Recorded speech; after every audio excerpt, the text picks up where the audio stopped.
We all see that the forces trying to destroy Europe do not face a single day. They operate freely, even operate inside Europe. Every victor who lives off European money while trying to sell out European interests deserves a smack upside the head. And if he feels comfortable in Moscow, it doesn't mean we should let European capitals become little Moscows. We must remember what separates Russia from all of us. The most fundamental line of conflict between Russia and Ukraine and all of Europe is this: Russia fights to devalue people, to make sure that when dictators want to destroy someone, they can. But they must lose power, not gain it. For example, Russia's missiles are produced only because there are ways to bypass sanctions. It's true. Everyone sees how Russia tries to freeze Ukrainians. Now, our people, Ukrainians to death at minus 20 degrees Celsius.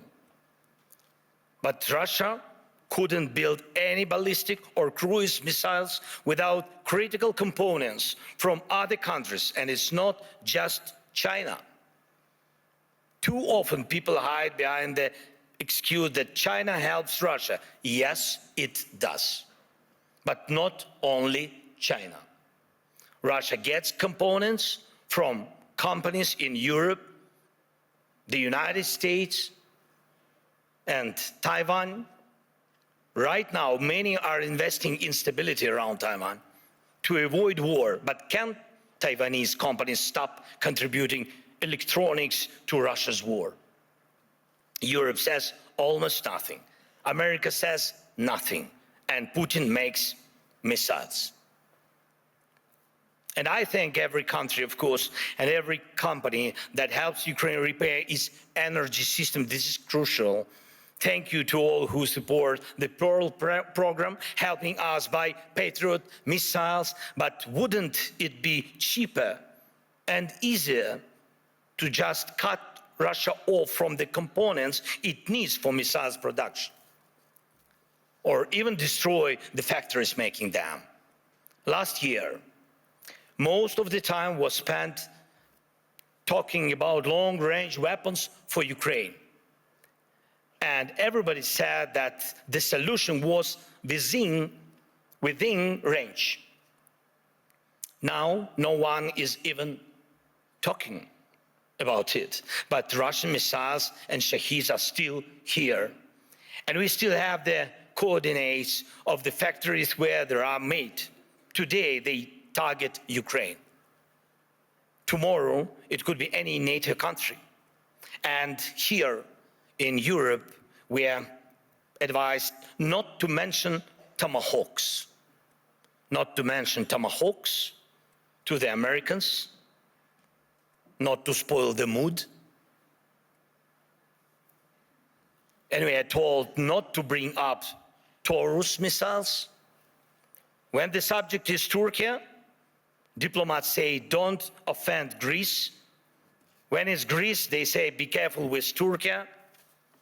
In Europe, there are endless internal arguments and things left unsaid that stop Europe from uniting and speaking honestly enough to find real solutions. And too often, Europeans turn against each other, leaders, parties, movements, and communities, instead of standing together to stop Russia, which brings the same destruction to everyone. Instead of becoming a truly global power, Europe remains a beautiful but fragmented kaleidoscope of small and middle powers. Instead of taking the lead in defending freedom worldwide, especially when America's focus shifts elsewhere, Europe looks lost, trying to convince the US president to change. But he will not change. President Trump loves who he is, and he says he loves Europe, but he will not listen to this kind of Europe. One of the biggest problems in today's Europe, though it's not often talked about, is the mindset. Some European leaders are from Europe, but not always for Europe. And Europe still feels more like a geography, history, a tradition, not a real political force, not a great power. Some Europeans are really strong, it's true.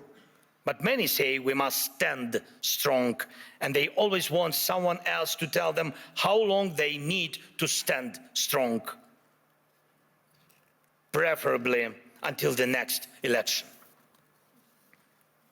But that's not how great power works, to my mind.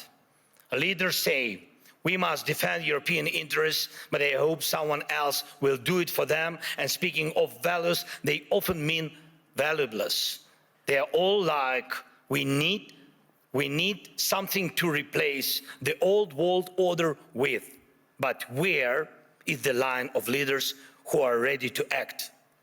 Act now, on land, in the air, at the sea, to build a new global order. You can't build the new world order out of words. Only actions create real order. Today, America has launched the Board of Peace. Ukraine was invited, so was Russia, Belarus, though the war hasn't stopped. And there is not even a ceasefire. And you have seen who joined. Everyone had their reasons. But here is the thing. Europe hasn't even formed a united position on the American idea. Maybe tonight, when the European Council meets, they will decide something. But the documents were already signed this morning, and tonight they might also finally decide something on Greenland. But last night, Mark Rutte had spoken to President Trump. Thank you, Mark, for your productiveness.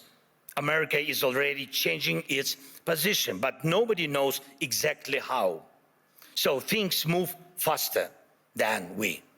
Things move faster than Europe. And how can Europe keep up?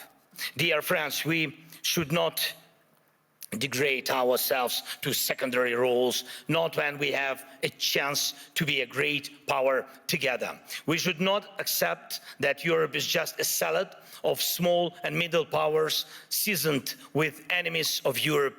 When united, we are truly invincible. And Europe can and must be a global force, not one that reacts late, but one that defines the future. That would help everyone from the Middle East to every other region in the world.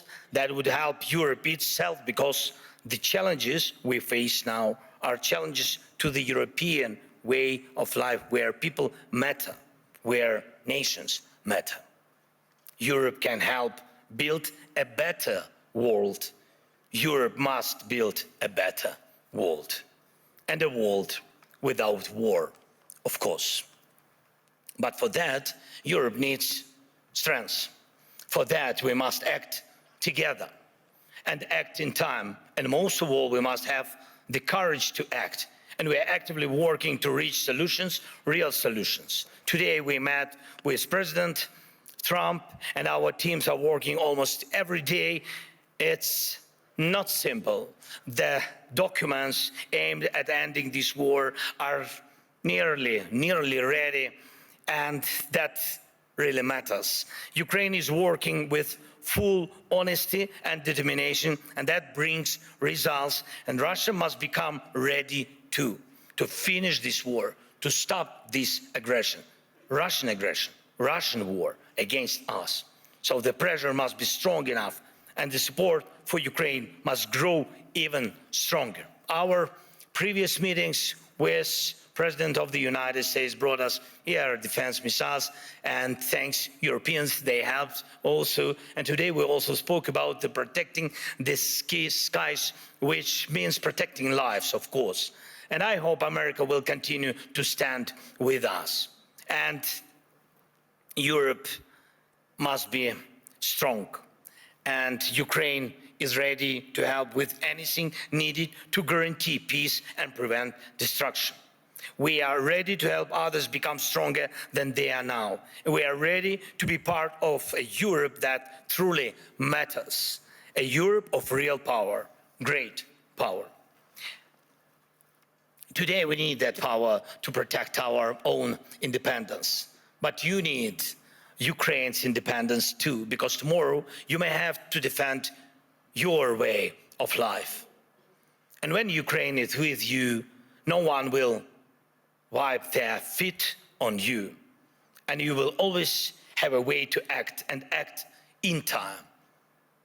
This is very important, act in time. Dear friends, today is one of the last days of Davos, though definitely not the last Davos, of course. And everyone agrees on that. Many people believe that somehow things will work out on their own. But we cannot rely on somehow.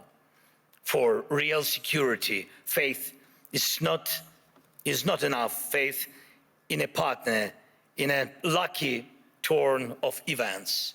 No intellectual discussions are capable of stopping wars. We need action. World order comes from action, and we just need the courage to act. Without action now, there is no tomorrow.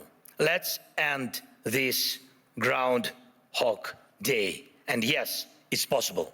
Thank you. Slava Ukraini!